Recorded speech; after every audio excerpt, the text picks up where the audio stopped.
Bismillahirrahmanirrahim. Assalamualaikum warahmatullahi wabarakatuh. Alhamdulillah. Allahumma salli wa sallim ala sayyidina Muhammadin bil lisani jami'ati fi hawdatil wasi'ah. Salatan tamuddu biha jismi min jismihi wa qalbi min qalbihi wa ruhi min ruhihi wa sirri min sirrihi wa ilmi min ilmihi wa amali min amalihi wa khuluqi min khuluqihi wa wijhati min wijhatihi wa niyati min niyatihi wa qasdi min qasdihi wa ta'udu barakatuha alayya wa ala awladi wa ala ashabi wa ala ahli asri ya nur ya nur ya nur ij'alni nuran bihaqqin nur. Alhamdulillah, Allah subhanahu wa ta'ala masih memberikan kesehatan dan kekuatan, kesempatan untuk menyapa para sahabat-sahabatku melewati media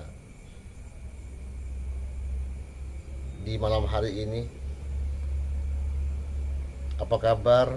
Semoga kalian selalu dalam keadaan sehat walafiat dan rukun rahayu bersama keluarganya, dan yang sakit semoga cepat sembuh, dan yang belum dapat jodoh semoga secepatnya Allah menemukan jodohnya yang soleh atau yang solehah. Dan yang baru nikah semoga secepatnya mendapatkan momongan, dan putra putrinya semoga menjadi anak yang soleh dan yang solehah, berguna bagi nusa bangsa, negara dan agama, dan tetap menjalin persatuan dan kesatuan umat. Jangan sampai terpecah belah dengan adanya polemik nasab yang digaungkan, yang disampaikan oleh Imanuddin bin Sarman Al-Kaburi, dan kita tetap satu umat.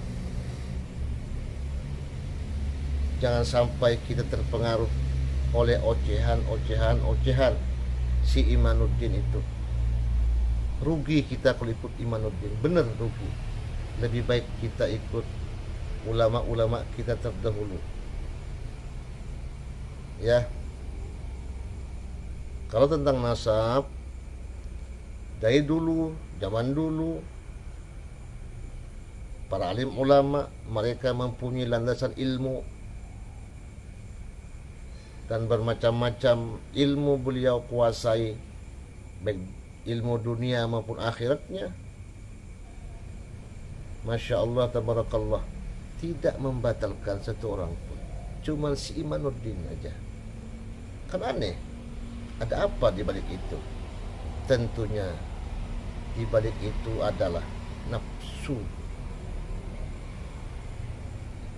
Oke, mari kita ikuti, tonton video ini, semoga bermanfaat. Nasihat buat kita dari Syekh Kiai Haji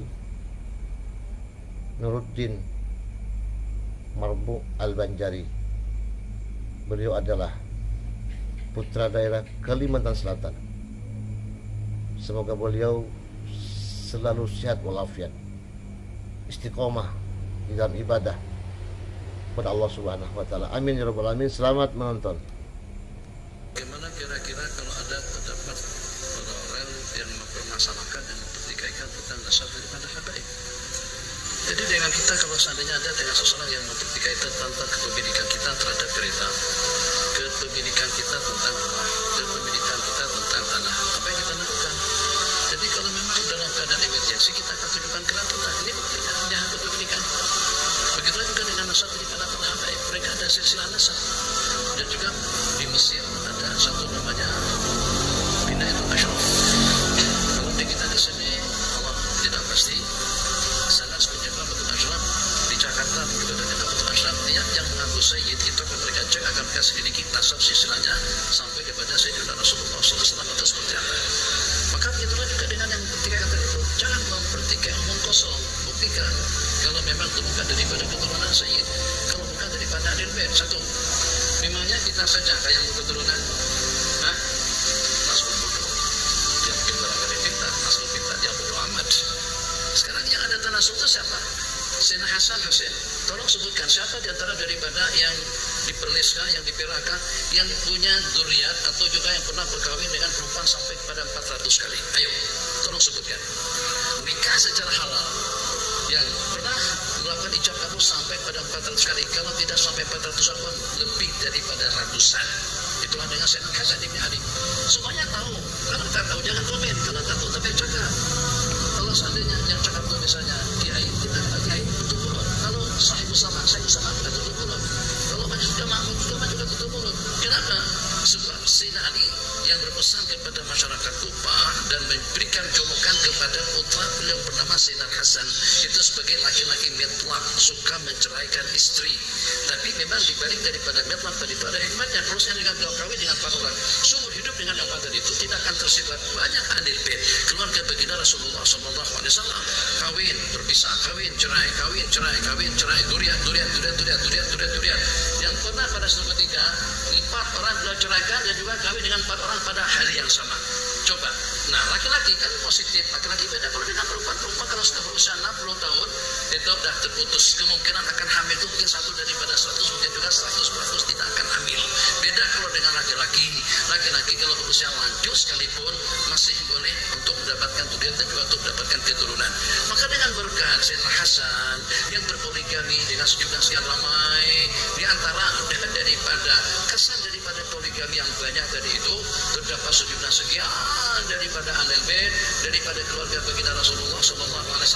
Dengan memperhatikan bagaimana dengan Khalifah Umar bin Khattab radhiyallahu anhu tertarik untuk menikah dengan Sayyidatina Ummu Kulsum, sedangkan Ummu Kulsum itu masih muda lagi, masih kanak-kanak lagi.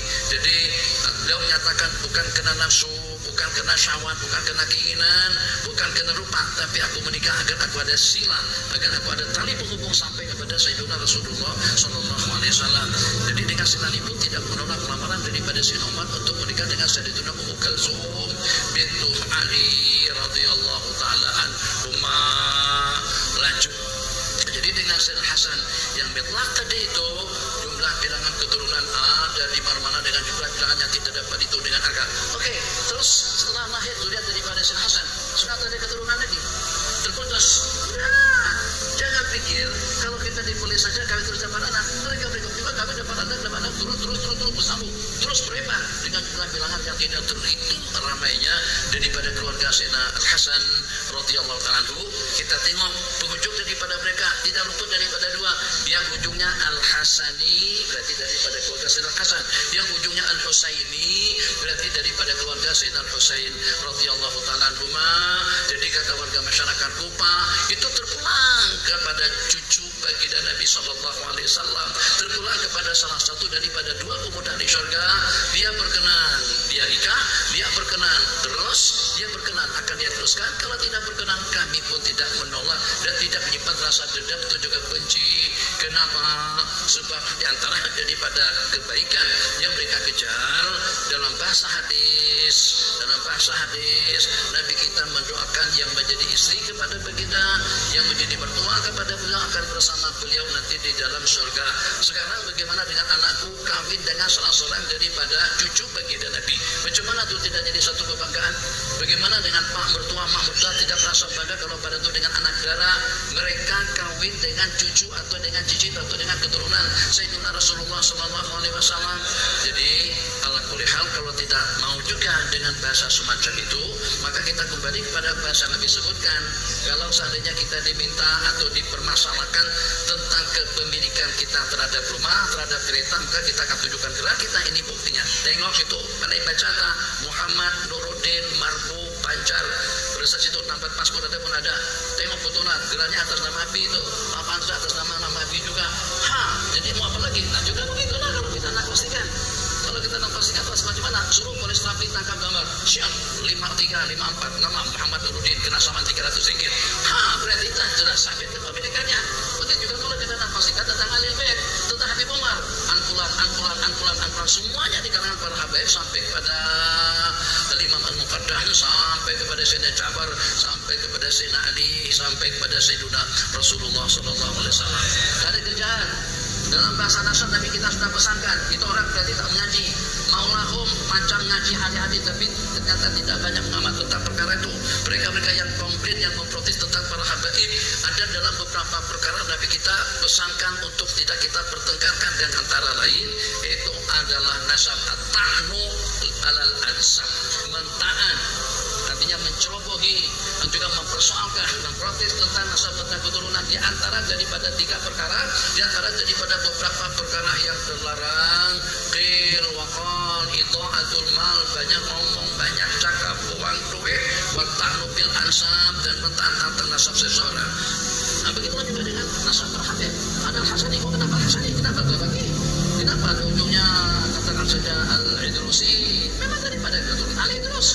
Kalau dengan beliau itu As-Subani, itu Al-Lomboki, itu Al-Lomboki juga, itu Al-Bajari, yang ini Al-Amuntai, yang itu Al-Bogori. Apa masalah? Itu hanya ada takdir dengan kita dilahirkan di situ. Kenapa dipersoalkan? Cukup apa yang layan, tapi layan banyak juga.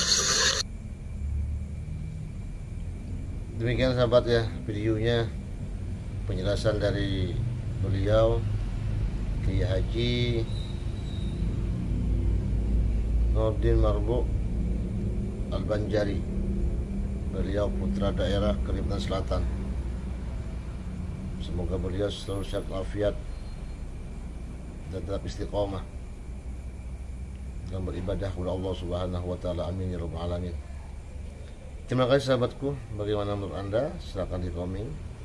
Dan saya mohon maaf ya, yang sebesar-besarnya jika terdapat hal yang kurang berkenan, dan tidak kita mendoakan sahabat-sahabatku semua, khususnya ke Imanuddin. Semoga Imanuddin selalu dibimbing taufik hidayah dari Allah Subhanahu wa taala, sehingga kembali generasi yang memakai akal sehat. Saya akhiri, masalah fi amanillah. Assalamualaikum warahmatullahi wabarakatuh. Sampai jumpa di video